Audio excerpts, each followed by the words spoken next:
انطلق الموسم الجديد من برنامج عرب أيدول، فرأيت الآلاف من أبناء أمتي يتوجهون للمشاركة في هذا البرنامج، ورأيت الملايين قد جلسوا أمام التلفاز مؤيدين ومصوتين ومتابعين، فتذكرت الفاجعة في الموسم السابق. نعم، الفاجعة فاجعة عظيمة بمقدار 40 مليون دولار أمريكي، 20 مليون من مصر فقط، 20 مليون من مصر، و10 مليون من تونس والجزائر والمغرب، و10 مليون من باقي الدول العربية، لأنه قد صوت ب40 مليون صوت، وكل صوت بدولار.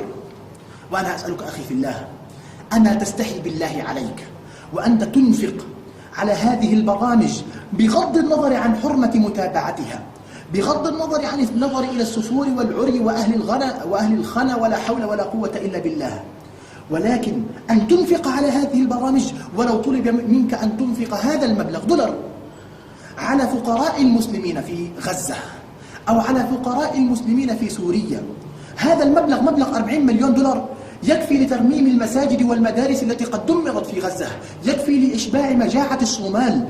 لو طلب منك أن تنفق هذا الدولار على طفل مسكين أو لجمعية خيرية لحسبت له الحسابات.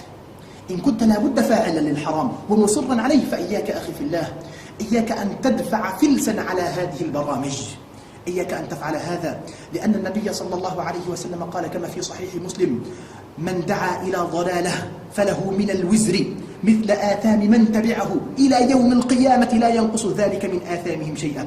إياك أن تحمل وزرا جاريا بعد موتك، إياك أن تنفق أخي على هذا البرنامج، لأن النبي صلى الله عليه وسلم يقول: المسلم أخو المسلم لا يظلمه ولا يخذله. تخيل نفسك أنك أنت الفقير أخي في الله، وفلان ينفق على المغني وأنت لا تجد ما تشبع به بطنك، أليس هذا من الخذلان؟ إياك أن تخذل المسلمين بإعانتك في هذا البرنامج. انزعه من قلبك أخي في الله، وانصر إخوانك الفقراء، وصل اللهم على نبينا محمد وعلى آله وصحبه وسلم.